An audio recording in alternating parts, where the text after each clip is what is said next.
My name is Pasha and this is Charlie Hunt. Hi. And we are talking about the Life is Strange series. This is Strangers. Mm-hmm. I think that's the name of this. Sure.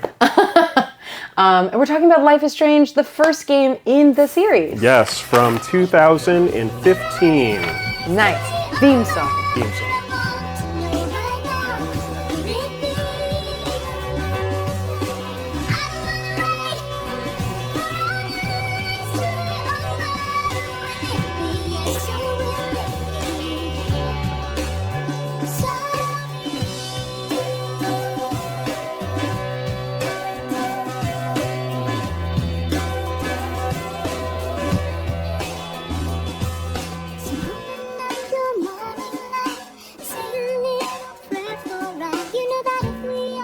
Oh, this is a very detailed plot. I can tell you the plot. Okay, give me a plot synopsis. Give me strong. the elevator pitch for Life is Strange 1. Yep.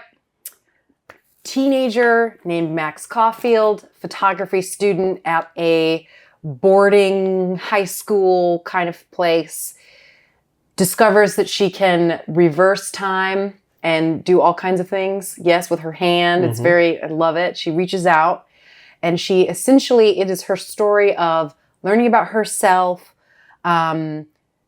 learning about what you can and can't control, trying to help, and finding that sometimes you have to let fate take over. Also, a friendship that emerges, a relationship that emerges with a friend that she had in the past.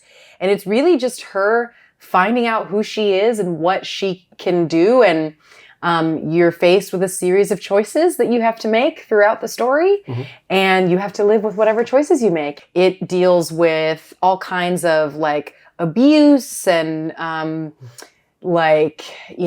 bullying is involved in there as well. Every episode kind of had a special message, like an after school special thing. Yeah. They treat it a little bit more respectfully than that. Yes. But especially, we'll get into spoilers in a little bit, so just shut this off if you're watching. But of course, yeah. Towards the end, that one really went down this is a bad guy road.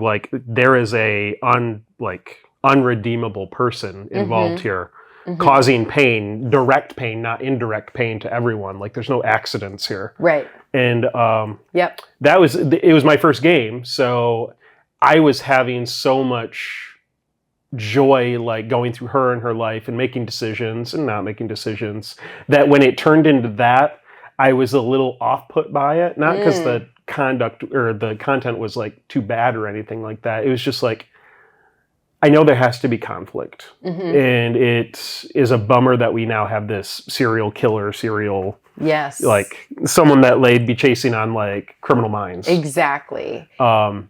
But I mean, they still incorporated the powers well, and they still tied it back into making decisions and living with it, and choosing to do the right thing. It's interesting. We don't learn a lot about the main character. We learned about her through her actions, but her background, her history, it's all It sounds intentional, they want to give you a blank slate so your decisions shape it. But especially in the next one, which we'll talk about in a month, it almost feels a little bit empty. She has to have something there aside from anxiety, and you don't, despite staying the whole game with her, you don't really That's interesting. see it. You hear her internal thoughts, and it's she'll reference things she likes or whatever, but even after this game, aside from pretty twee girl that tries to do good, you don't. Whereas Chloe, who is the blue-haired friend, she is all rage and anxiety and emotion and yes, and if anything, too much personality. I found her incredibly frustrating, especially because a lot of the choices that you're making as Max are directly related to Chloe, whether it's humoring her if she asks you for something or stepping in to prevent something happening to her.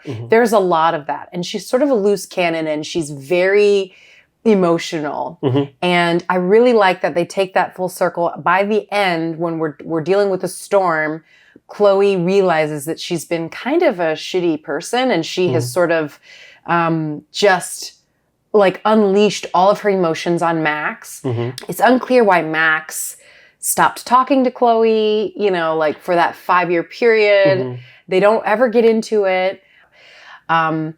It's interesting just the way that they've constructed this whole story. Like, I think the most impactful parts of it were the choices that you make that are those big choices. Where they freeze the screen and they go... Yes, and they make you choose one. Yeah. And those are always... They give me a little anxiety, but also I really appreciated the ability to kind of do that. But it's like where you wanted something so bad, like you're almost reaching for it, and it like...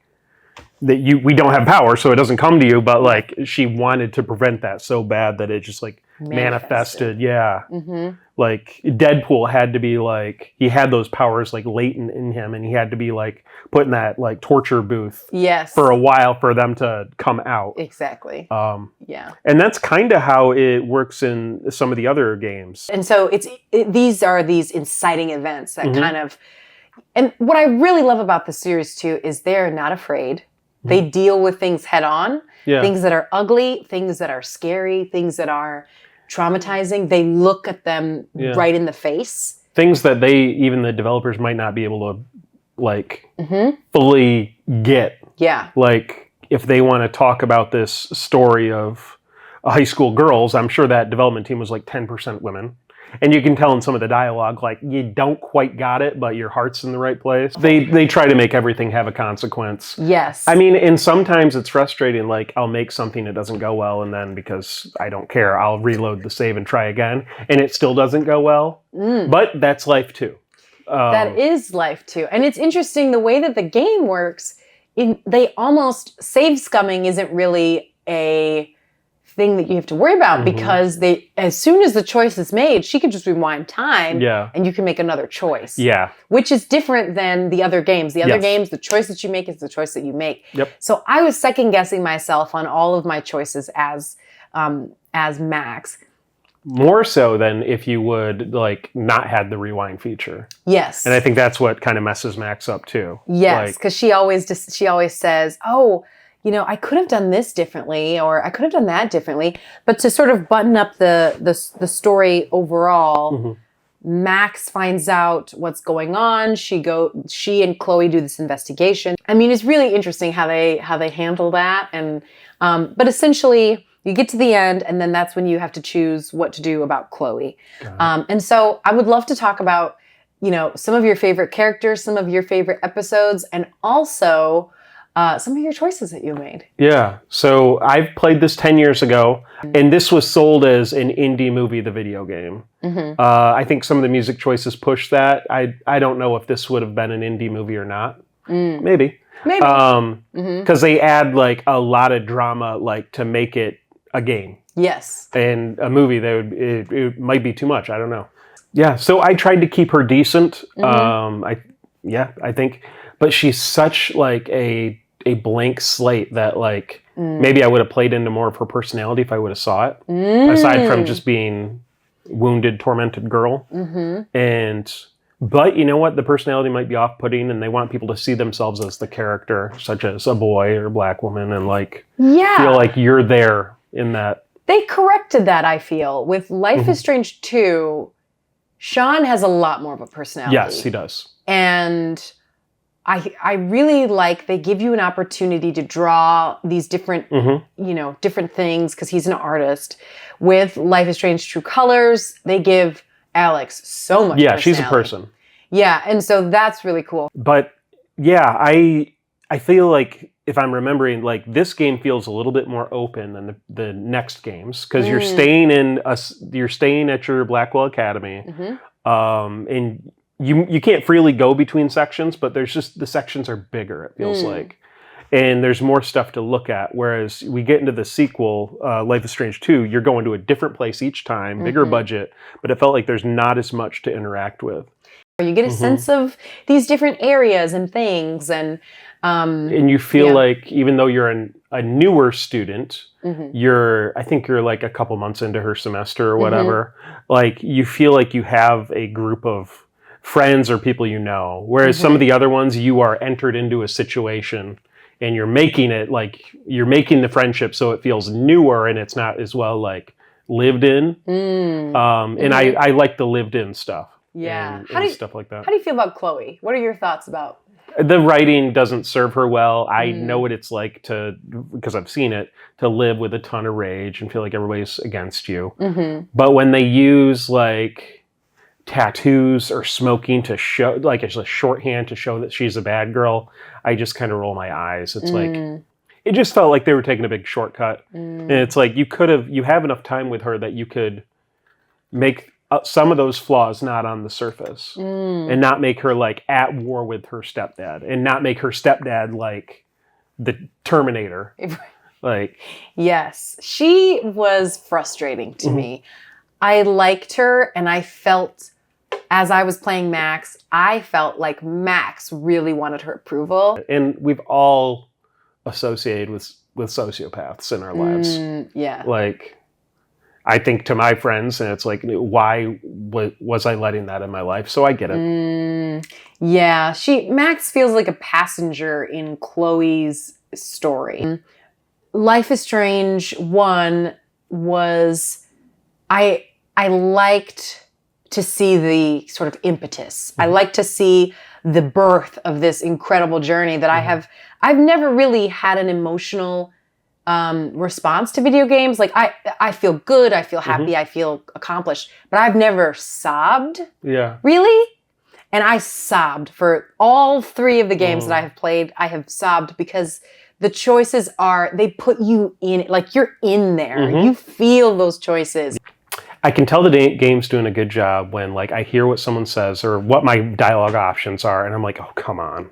And part of that is like bad writing that I wouldn't do or choices I wouldn't make, but you're trying to like will the game to like, just give her this option on what to say. And it's not going to show up, but like, because you're so invested in that, you're like, oh, I'm invested in that. Now, what do you mean? Can you explain like, so if someone gives her an option, like, or like when you have an option to kiss Warren, like kiss or reject or whatever, there's not like a third one that says like hug or something like that. It's like, I'm going to kiss you or I'm going to tell you you're gross. That's not how the real world works. Yes. But and that's okay. You got me invested to a point where I actually want to see how. So speaking of what you were just saying about the decisions, I absolutely love that at the end of each episode, they show you what your choice was versus what the like. Oh, they still have that. Okay. They still have that. Because you're playing an older version. Like that game's 10 years old. I didn't know they'd still have that. So that's cool. They do. They do cool. still have it. So you can see, you know, what did I do versus what did the rest of whomever. And I don't know how they're getting that data. Just your game's talking to them. Yeah, I guess yeah. And it's interesting to see the ones where I picked something that was very low or where I picked something that was right on par. So it's almost like a social experiment. Yeah, everyone who's. I wonder real quick before we go. Yeah. Why do they call it that? Life is Strange. What a name. Oh, I don't know if there's. I doubt it's on here. No, they don't have a reason on here. And what would you? So you had a really fun name for this game. I wrote a review of this in 2015. And what did you call it? I called it like Teenage Girl Slumber Party. Teenage Time Travel Slumber Party. Slumber Party. But, which I thought that was, or maybe it was Teenage High School. Whatever. Slumber Party. Yeah. But I don't think I would have played this game if it starred boys. Like I want like to see something that I'm not used to. And even though Sean and Daniel were well written, and I've never had a little brother, but like it's just a different perspective, even though it probably was shaped by men. And I think almost they lose a little bit in the later ones because they file down some of the edges. I feel like maybe they got better at writing or whatever. Whereas in Double Exposure, I feel like they almost went too far into representation, which makes me sound like a bigot, and I probably am. Like, I want to play as the girls, or I want to play as someone different than me. Yeah. But when you have major characters, she's not just a trans woman. She's a character that has plot and motives and stuff like that. Yep. But it's like, it almost seems like it's at points at some point. Like, oh, I see. Like a box that they're checking as they go through. Yeah. Do you think? So we'll get into it with the next episodes. I'm glad the game series exists. They do some really weird stuff in the newest one, which I don't know how it sold, but there's going to be an interesting life for the series if they keep going. Anyway, thank you for watching. More of these to come. Go check out the series. I don't know why you're watching this if you haven't. So bye.